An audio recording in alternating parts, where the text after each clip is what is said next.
வருங்கால அரசு அதிகாரிகள் அனைவருக்கும் வணக்கம். இன்னைக்கு நம்ம என்ன வீடியோ பார்க்க போறோம்னா, தமிழ் நியூ சிலபஸ்ல இருந்து 11th தமிழ் இயல் 9 நிறுத்தக் குறிகள். இந்த பாடத்திலிருந்து லைன் பை லைனா மொத்தமா 20 வினாக்கள் நம்ம எடுத்திருக்கிறோம். வினாக்கள் அத்தனையுமே வேற லெவல்ல சூப்பரா இருக்குங்க. ஸோ வீடியோவை ஸ்கிப் பண்ணாம முழுமையா பாருங்க. வாங்க வீடியோக்குள்ள போகலாம். 1வது கொஸ்டின், மரணத்தின் பின் மனிதர் நிலை என்ற நூலை இயற்றியவர்? மறைமலையடிகள். மரணத்தின் பின் மனிதர் நிலை என்ற நூலை இயற்றியவர் மறைமலையடிகள். 2வது கொஸ்டின், நேர்கூற்றுகளிலும் மேற்கோள்களிலும் டேஷ் குறி இடுதல் வேண்டும். இரட்டை மேற்கோள் குறி. நேர்கூற்றுகளிலும் மேற்கோள்களிலும் இரட்டை மேற்கோள் குறி இடுதல் வேண்டும். 3வது கொஸ்டின், வாழ்க்கை பேறு என்பது என்ன? இவை அனைத்தும். வாழ்க்கை பேறு என்பது அறம், பொருள், இன்பம், வீடு. 4வது கொஸ்டின், அலி என்பதன் பொருள். இவை அனைத்தும். அலி என்பதன் பொருள் அன்பு, அருள், குளிர்ச்சி, வண்டு, இரக்கம், எளிமை. 5வது கொஸ்டின் பாருங்க. பொருள்களை தனித்தனியாக குறிப்பிடும் இடங்களில் டேஷ் புள்ளியை இட வேண்டும். கார்புள்ளி. பொருள்களை தனித்தனியாக குறிப்பிடும் இடங்களில் டேஷ் புள்ளியை இட வேண்டும். கார்புள்ளி.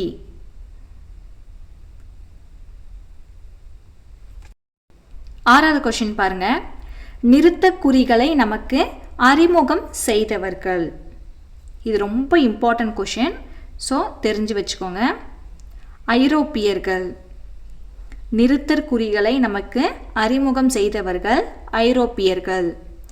7வது கொஷின், எச்ச சொற்றொடர்கள், எடுத்துக்காட்டுகள், இணைப்பு சொற்கள் முதலிய இடங்களில் டேஷ் புள்ளியை இட வேண்டும். கார்புள்ளி. எச்ச சொற்றொடர்கள், எடுத்துக்காட்டுகள், இணைப்பு சொற்கள் முதலிய இடங்களில் டேஷ் புள்ளியை இட வேண்டும். கார்புள்ளி. 8வது கொஸ்டின், திருமுகவிலி இணைமொழிகள் வரும் இடங்களில் டேஷ் புள்ளியை இட வேண்டும். கார்புள்ளி. திருமுகவிலி இணைமொழிகள் வரும் இடங்களில் டேஷ் புள்ளியை இட வேண்டும். கார்புள்ளி. 9வது கொஸ்டின் பாருங்க. வியப்பிடை சொல்லுக்கு பின்னும் நேர்கூற்று வியப்பு தொடர் இறுதியிலும் அடுக்கு சொற்களின் பின்னும் டேஷ் குறி இட வேண்டும். வியப்பு குறி. வியப்பிடை சொல்லுக்கு பின்னும் நேர்கூற்று வியப்பு தொடர் இறுதியிலும் அடுக்கு சொற்களின் பின்னும் டேஷ் குறி இட வேண்டும். வியப்பு குறி. 10வது கொஸ்டின், சிறு தலைப்பு, நூற் பகுதி எண், பெருங்கூட்டு தொடர் முதலிய இடங்களில் டேஷ் புள்ளியை இட வேண்டும். முக்கார்புள்ளி. சிறு தலைப்பு, நூற் பகுதி எண், பெருங்கூட்டு தொடர் முதலிய இடங்களில் டேஷ் புள்ளியை இட வேண்டும். முக்கார்புள்ளி. 11வது கொஸ்டின், தலைப்பின் இறுதி, தொடரின் இறுதி, முகவரி இறுதி, சொற்சுருக்கம், நாள் முதலிய இடங்களில் டேஷ் புள்ளியை இட வேண்டும். முற்றுப்புள்ளி. தலைப்பின் இறுதி, தொடரின் இறுதி, முகவரி இறுதி, சொற்சுருக்கம், நாள் முதலிய இடங்களில் டேஷ் புள்ளியை இட வேண்டும். முற்றுப்புள்ளி.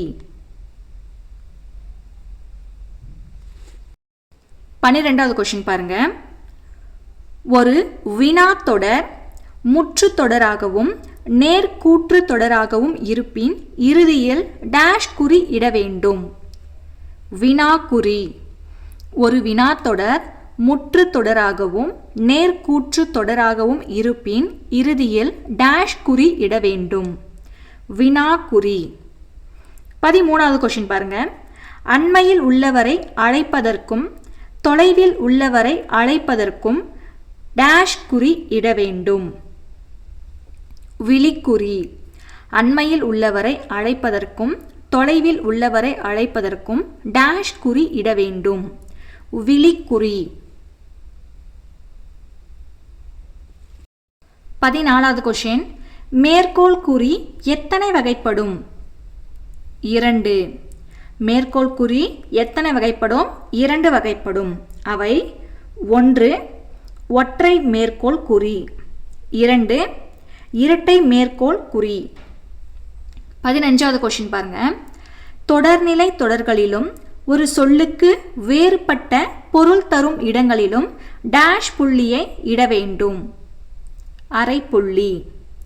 தொடர்நிலை தொடர்களிலும் ஒரு சொல்லுக்கு வேறுபட்ட பொருள் கூறும் இடங்களிலும் டேஷ் புள்ளியை இட வேண்டும். அரை புள்ளி.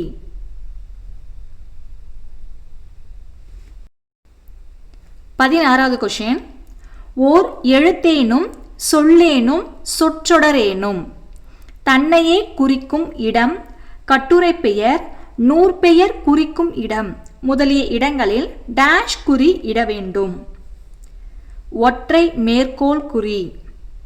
கொஸ்டின் இன்னொரு முறை படிக்கிறேன், நல்லா கவனிங்க. ஓர் எழுத்தேனும் சொல்லேனும் சொற்றொடரேனும் தன்னையே குறிக்கும் இடம், கட்டுரை பெயர், நூற்பெயர் குறிக்கும் இடம் முதலிய இடங்களில் டேஷ் குறி இட வேண்டும். ஒற்றை மேற்கோள் குறி. 17வது கொஸ்டின். வாழ்க்கை பேறு எத்தனை வகைப்படும்? 4 வகைப்படும். வாழ்க்கை பேறு எத்தனை வகைப்படும்? 4 வகைப்படும். அவை 1. அறம், 2. பொருள், 3. இன்பம், 4. வீடு. 18வது கொஸ்டின்.